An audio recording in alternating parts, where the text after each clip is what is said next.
Fala galera, estamos indo para a nossa parte final do vídeo sobre o filme Uma Mente Brilhante. E a gente parou naquela parte em que eu estava falando que a mulher decide correr o risco com ele, né? A Alicia, né? Com o John Nash. E ele também, né? Desafiou a própria lógica, a própria realidade para cogitar a possibilidade dele estar louco, E é legal porque essa cena não aparece ele fazendo isso, ele teve que fazer isso muito rápido, porque ela estava indo embora da vida dele. Então ele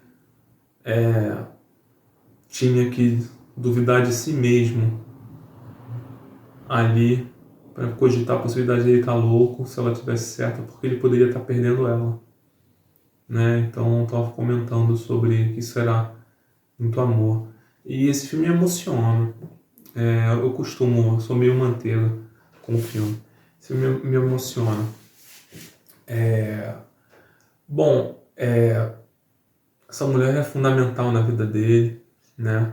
O amor deles é muito bonito e tem hora que não é. Aquela parte toda de que ele fica tomando remédio, poxa, degradante, quando eles não tinham, né, sexo e tal, passa ali mostrando como a vida dela, né, tava difícil, dura, e a dele também, né? Tem momentos em que, assim, realmente não é fácil. Estar com alguém que está doente, enfrentar a vida de uma maneira geral, né? Você pode saber o que é o certo, ela ficou do lado dele, mas caramba, né?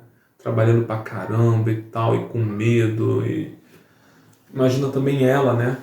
Pensando como é que eu vou ficar com esse cara assim, desse jeito, né? O que vai ser da gente? E se eu ficar doente? Se eu precisar dele, não posso confiar.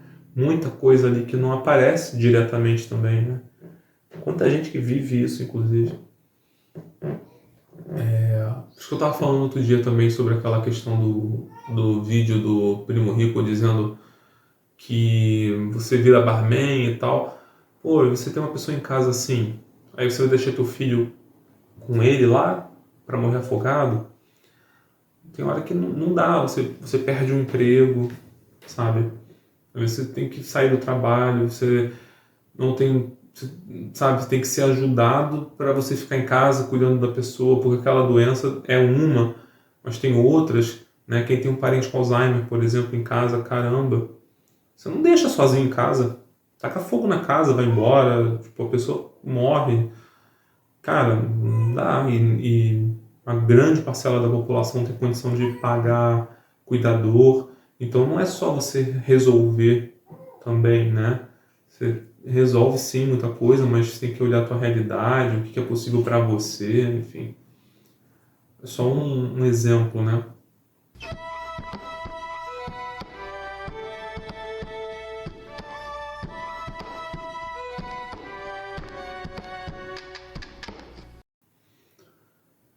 Aí 2 meses depois, né, eles, o casal junto e tal, o John procura o amigo dele, o antigo amigo dele, o Martin, vai falar com ele, lá no gabinete, o escritório, o gabinete do Martin, pedir para se ele poderia voltar a frequentar o campus.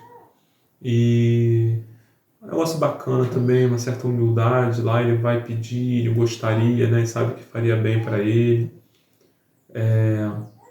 Não pede muito, ele não quer chegar ali ocupando lugar nenhum, ele só quer voltar a respirar um pouco daquele ar que alimentava um pouco, era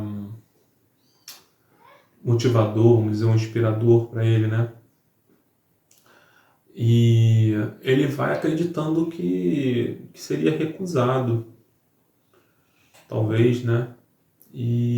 Mas aí o Martin, tipo, não, vou tentar, vou ver o que eu posso fazer e tal. Então ele sai dali com uma vitória.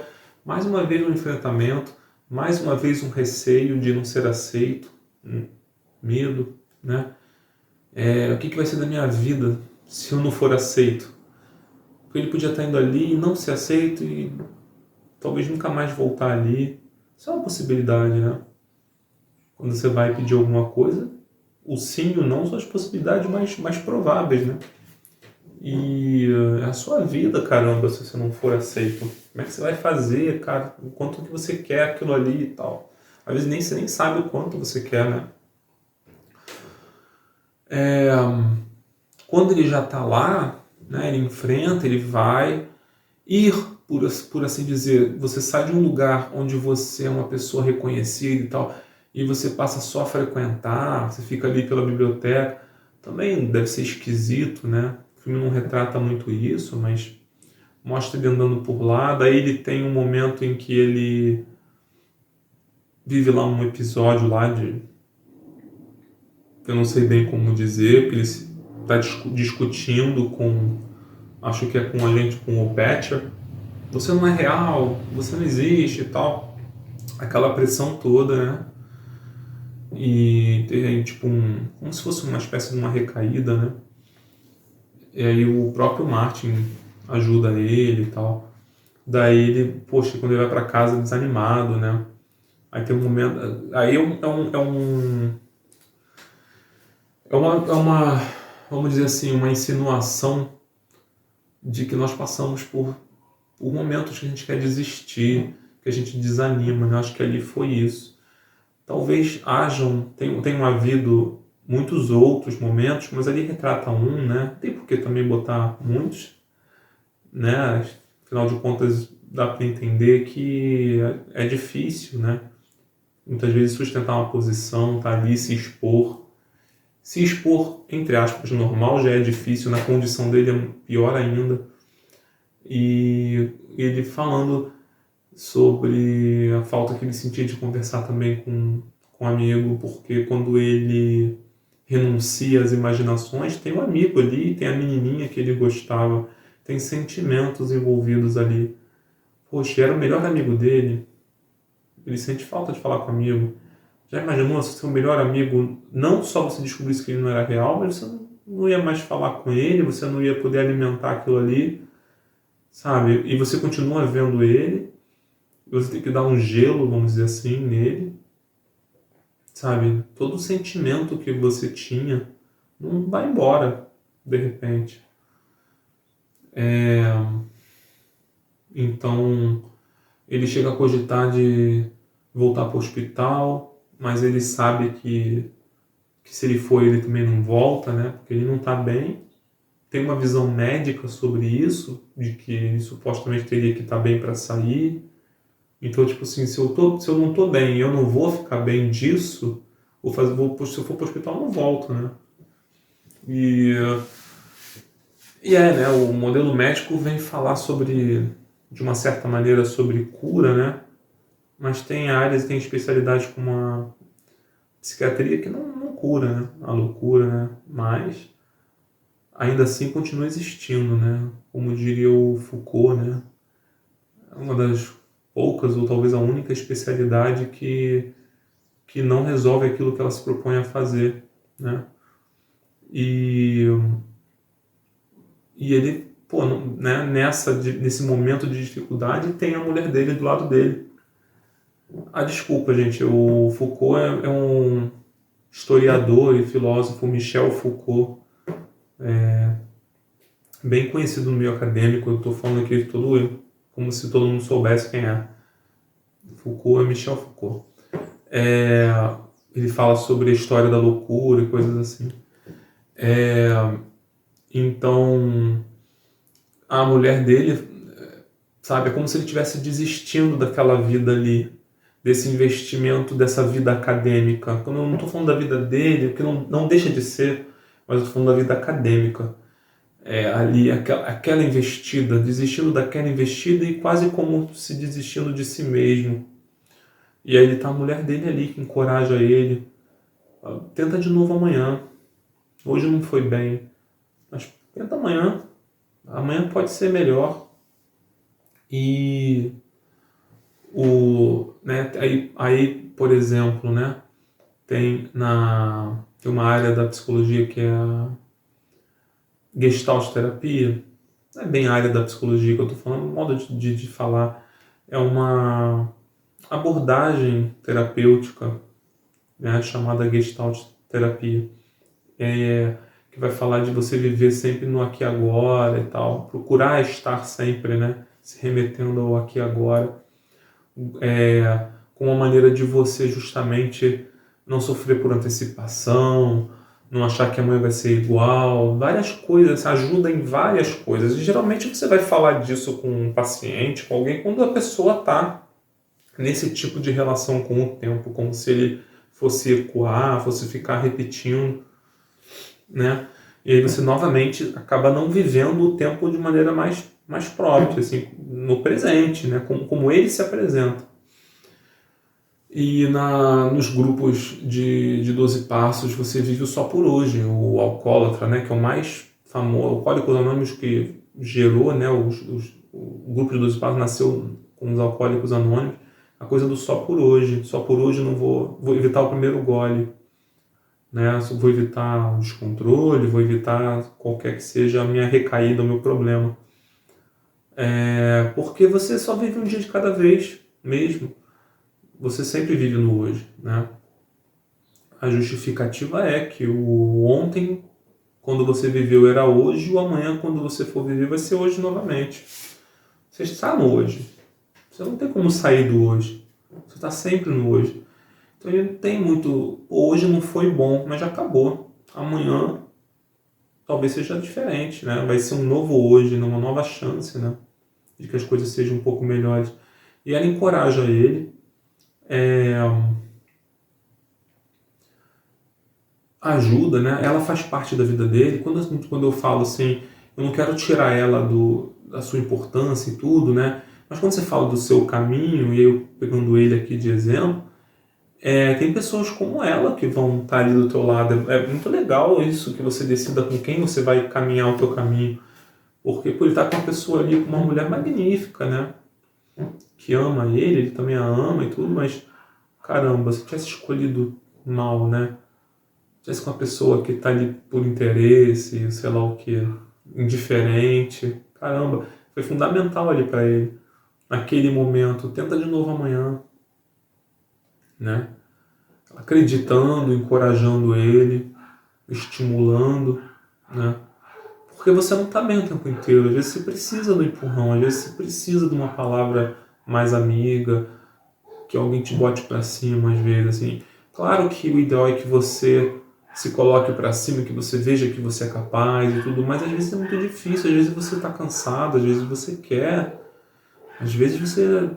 descansar, quer que alguém faça para você, por você. É muito bom. Uma coisa é você querer, outra coisa é você ser dependente disso, né? Ali foi um momento muito difícil para ele, e ela ajudou. É assim, é simples. Aí, então ele vai em frente no caminho dele, por onde ele vai ele meio que assombrado ali pelas alucinações, vai arrastando junto com ele por onde ele vai, a menininha, o amigo, e vai, e olha pro lado, estão eles ali. Mas ele vai seguindo o caminho dele, como foi no filme do Homem Entre Gigantes.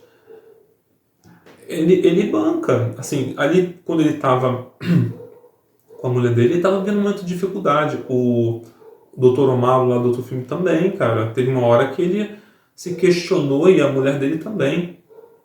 Foi fundamental naquele momento. As pessoas que estão do seu lado, é bom escolher bem realmente com quem você conversa, quem vai estar do teu lado.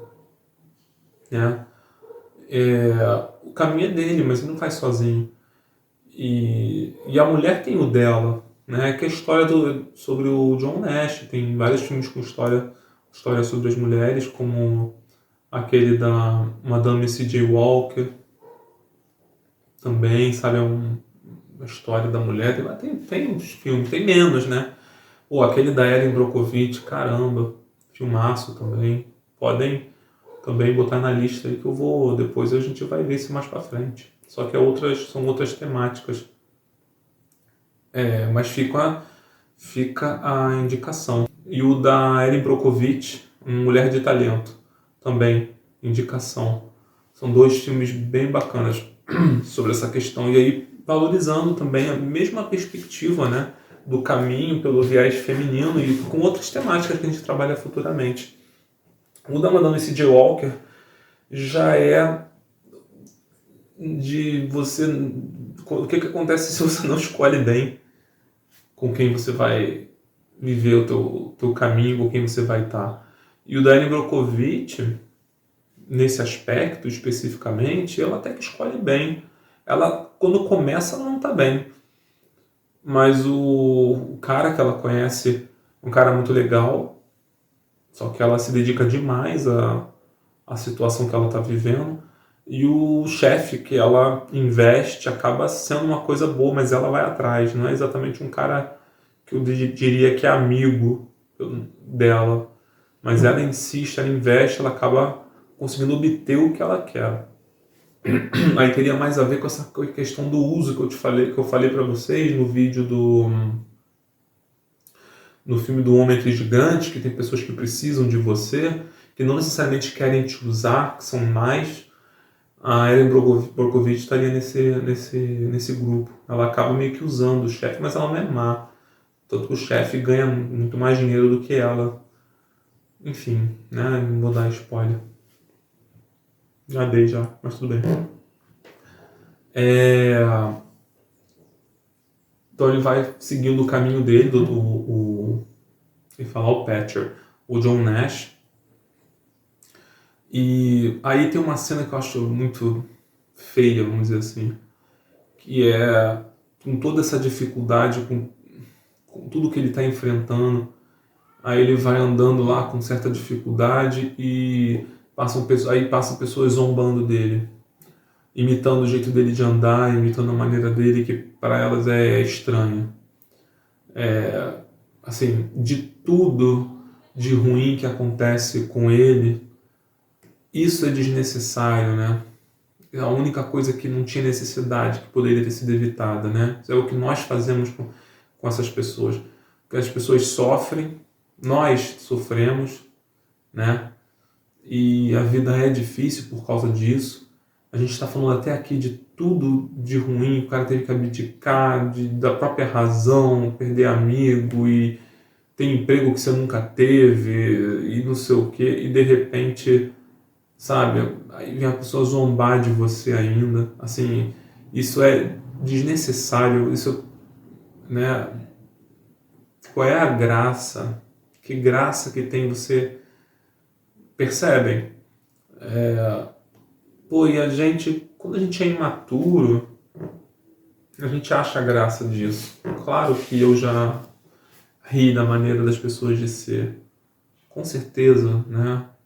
Eu fui muito imaturo nisso e ainda sou em outras áreas da minha vida também. Não sou uma pessoa plena, resolvida 100%. Mas nessa, pelo menos, de humanidade, de consideração, tem graça nenhuma zombar dos defeitos das pessoas. Não é humor. É um sintoma. Quando as pessoas falam, né? Ah, qual o limite do humor? Pô, dá um exemplo. Você vai se sentir melhor às custas do outro? Rir, se divertir às custas do sofrimento da outra pessoa? Acho que o limite, nesse caso, é ser desumano. É alguma coisa que vai fazer mal. Pô, se você ri pelo bem, você vai num show de comédia e fala mal de uma pessoa que eu gosto e tal. Tô num show de comédia, cara. Agora, se vai ser desumano, é o mesmo limite que qualquer outra coisa. Limite da liberdade de expressão. Pô, você não ferir a liberdade do outro. O limite do humor é causar sofrimento. Aquilo ali causa sofrimento. Tá zombando de alguém, não é engraçado. Tem a mentira ali de que você é melhor do que aquela pessoa, de que você não é assim. Você nega a semelhança. Não é engraçado, é uma mentira.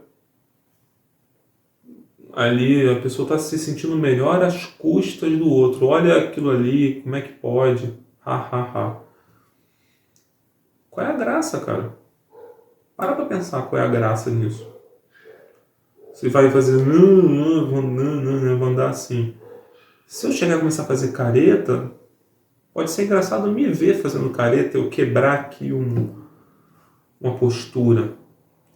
Mas se você tem um filho que faz não, você vai achar engraçado, não, fazer assim pro teu filho, pro teu pai. Se tu tem um pai que tem um derrame, você vai gostar que eu chegue e comece a imitar, sabe?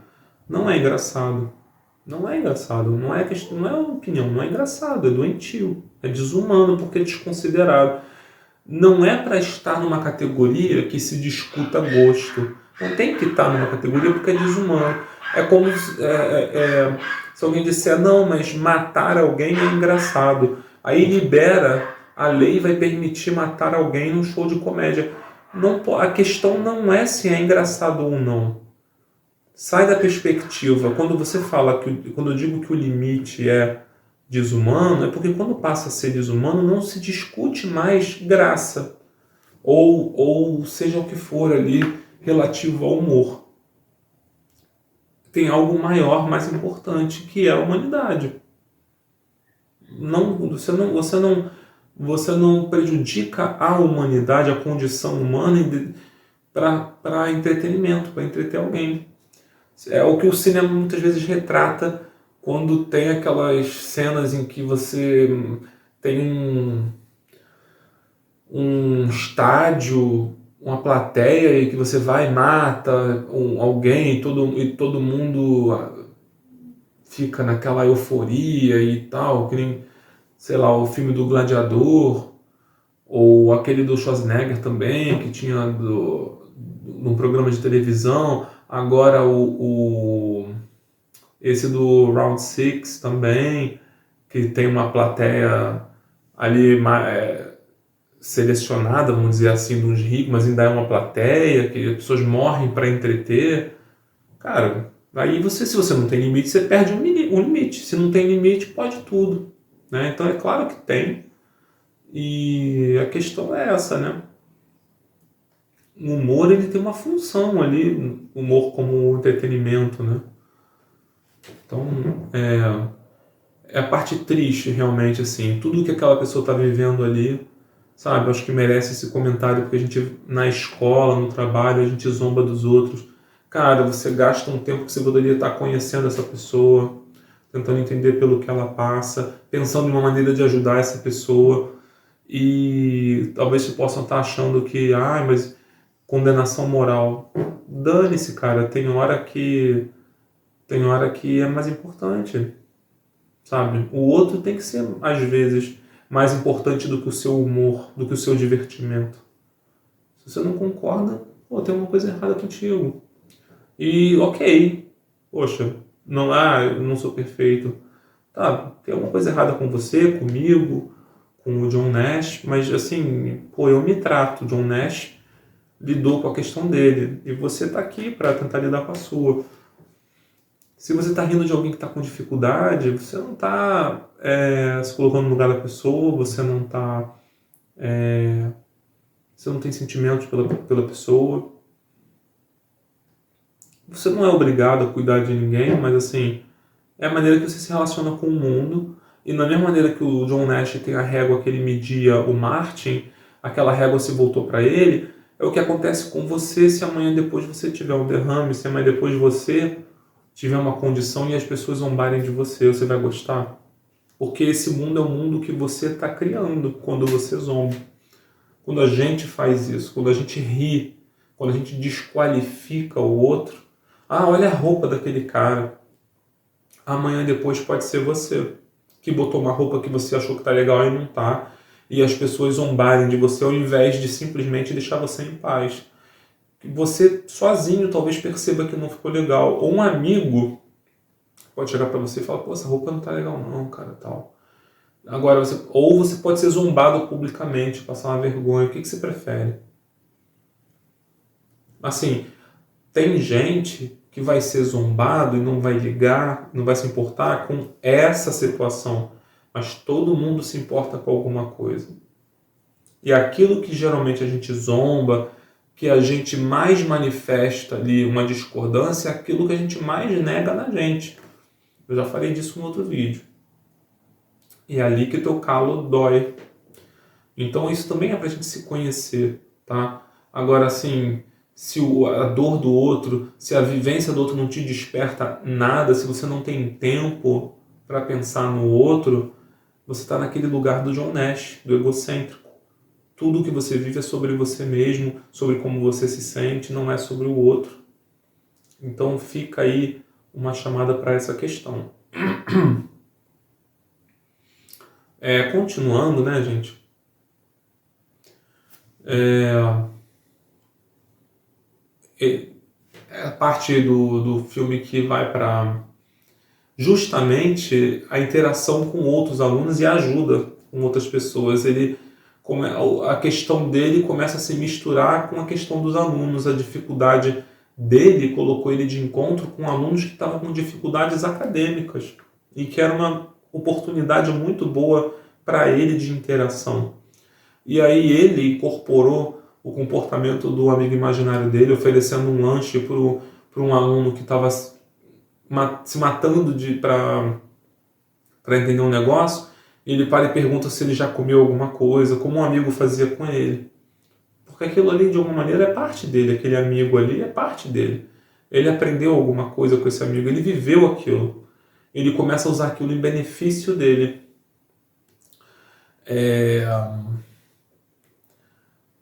Então, essa ajuda passa a ser a vivência dele, um lugar, um sentido para ele estar ali. Ele não está mais vagando. Ele se torna parte daquilo ali. Aí tem uma coisa também que eu achei muito bonita, que ele tem esse movimento de pedir se ele pode voltar a dar aulas como uma forma dele retribuir o que ele estava recebendo. Eu acho aquilo também muito bonito. Também ele vai, depois de velho, né, vai entrar numa sala de aula novamente e ele brinca, né? Pela primeira vez que eu assisto uma aula, uma coisa assim. E é muito legal isso, essa coisa da comunidade. Gente, se vocês não têm uma vida em comunidade, assim, nem que seja um grupo pequeno, sabe? Você não conhece seus vizinhos, você não tem papel nenhum, não desempenha nada, você não vivencia, não participa de nada, de um clube, de uma organização, nada, sabe? É uma forma de você estar em desequilíbrio, se você não se harmoniza com os outros.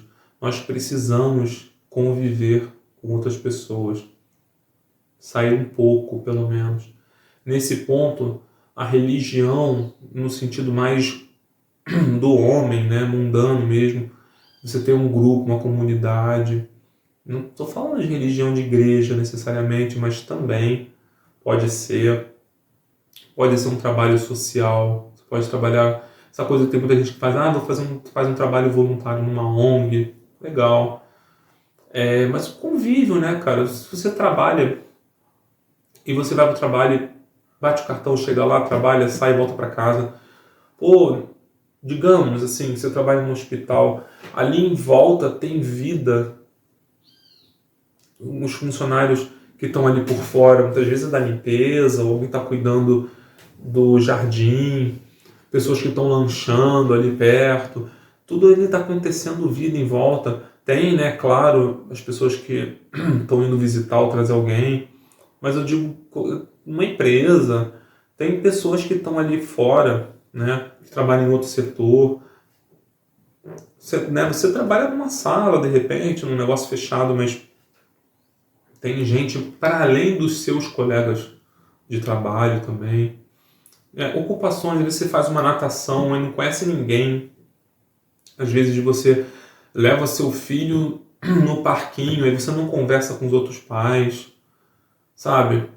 Cuidado se você vai num lugar assim, de repente, só toma uma cerveja e vai embora, mas você não sabe nada da vida de ninguém, não estou falando de ser fofoqueiro, eu estou falando assim, você não se envolver como o John Nash se envolve com a questão dos alunos ali.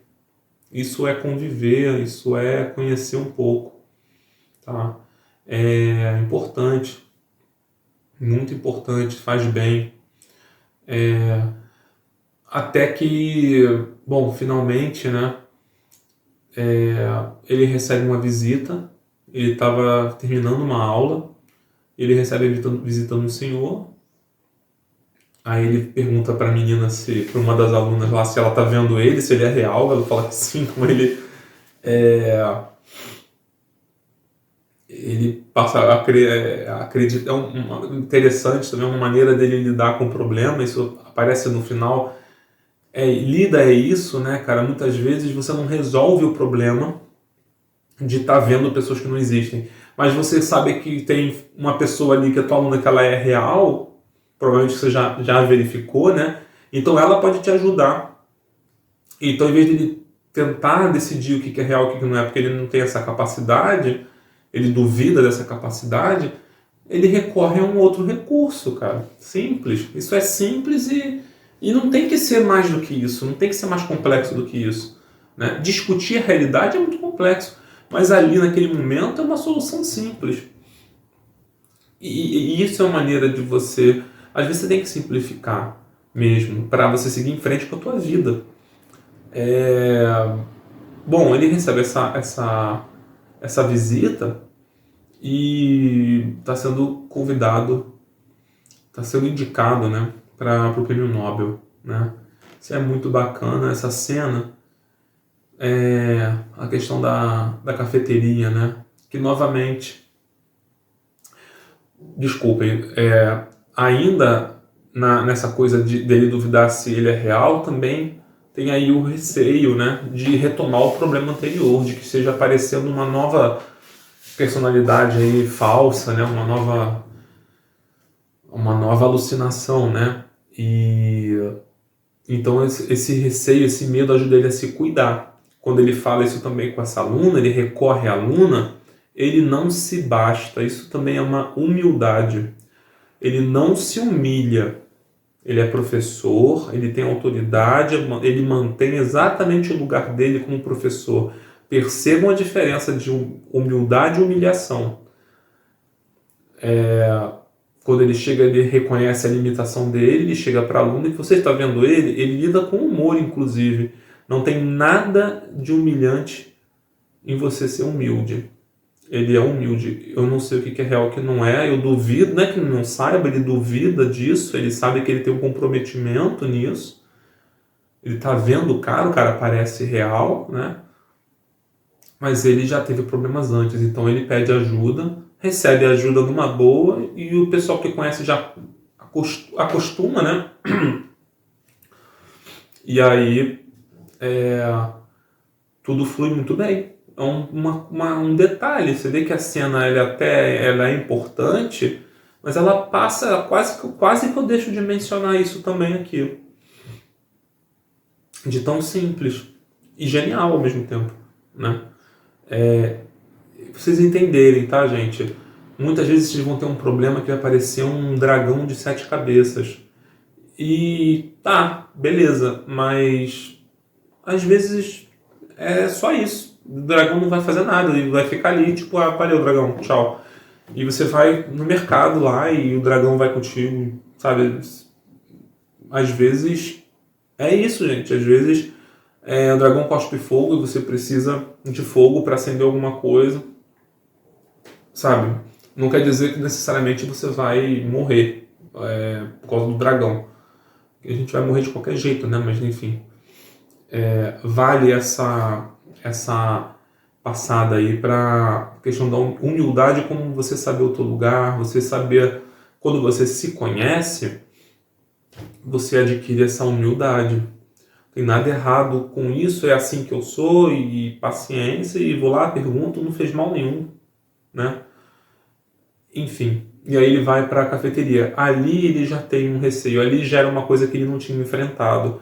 Ali era um lugar que ele não... Aí ele pela questão de um código social, por várias questões de status, de prestígio, ele não se considera adequado para estar ali. Aquilo é uma coisa que acaba sendo atualizada, vamos dizer assim. Ele não ousou entrar ali. Ele conseguiu ver o espaço que ele conseguia, Ele conseguiu ficar na biblioteca, depois ele conseguiu dar aula, e aquilo para ele ali estava satisfatório, aparentemente. A cafeteria era um lugar dos professores ali, e ele não se julgava igual, não se julgava, por assim dizer, digno de estar ali. Não é uma questão tanto de dignidade, talvez, não dá para dizer muito bem de uma integridade, qual é a questão. Mas ele não frequentava, talvez ele tenha se acostumado da época que ele foi para a biblioteca de não frequentar. Quando virou professor, talvez faltou alguma coisa ali para ele se sentir à vontade de ir. Ele parecia muito mais do que só desconfortável, né? Mas ele não só ele é bem recebido, como tem ainda a homenagem dos professores com as canetas. É uma cena muito legal, aquela cena, e muito bonita. Só perde mesmo para a última sessão. Última sessão não, para a última cena.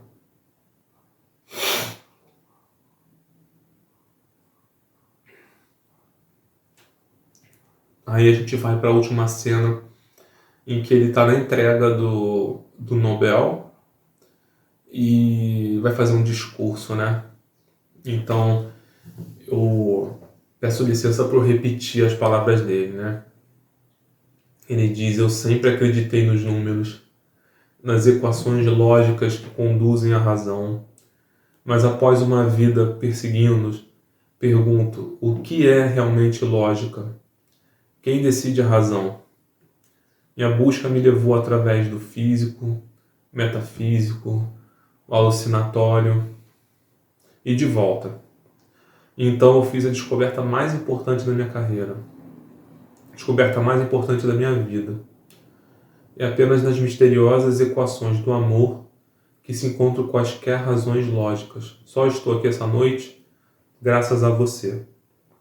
E ele se refere à mulher dele. Você é minha razão de ser. Você é todas as minhas razões. Obrigado. Aí ele segura aquele lenço, né, que ela deu para ele no primeiro encontro e afaga ali com carinho, né, aquele lenço da história deles. E a mulher retribui com um ar emocionado para ele também, como se ela tivesse, se ela abraçasse ele assim no próprio coração dela, né? Uma cena muito bonita, aquele reconhecimento. Realmente, se ele tá ali, né, graças a ela, e que máximo, né? Que máximo você dividir isso com alguém, né? E quem não se lança para a vida não colhe isso. E com todas as dificuldades, como seria improvável esse cara chegar ali, né? Prêmio Nobel. Mas você pode viver isso até mesmo numa realização mais íntima e pessoal tua, não precisa ser pública. Enfrentando os medos, você pode se realizar, você pode se orgulhar da sua batalha, você não precisa nem de uma vitória sequer. Última que eu quero dizer, uma vitória, aquela última vitória. Você pode se orgulhar verdadeiramente da tua trajetória, da sua vida. Eu deixo a questão para vocês: vocês se orgulham da vida que vocês levaram até aqui? Se parasse agora, se a sua vida parasse nesse momento, você ia sair fazendo agradecimentos, você se sentir realizado? Vocês olhariam para uma pessoa para reconhecer como é que vocês estão, aonde vocês estão indo, né? Pensem sobre isso. Medo a gente tem, a vida é importante, a gente corre risco de vida, a gente vai morrer. É para ter medo mesmo.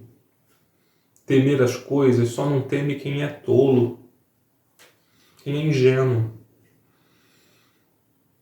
É difícil fazer, e é por isso que tem valor em se fazer as coisas, porque é difícil, né? Então, viver é mais do que conquistar coisas, é viver a vida também, desfrutar, saborear, tá? Vamos encerrando por aqui. E o nosso próximo filme é um filme chamado Meu Nome é Rádio, que é com Cuba Gooding Jr. e com o Ed Harris. Eu gosto do Ed Harris, mas nem todos os filmes são com ele, não. Agora, esse filme é bem legal, espero que vocês gostem também. E a gente vai se ver no próximo encontro do canal Videoterapêutica. Até lá!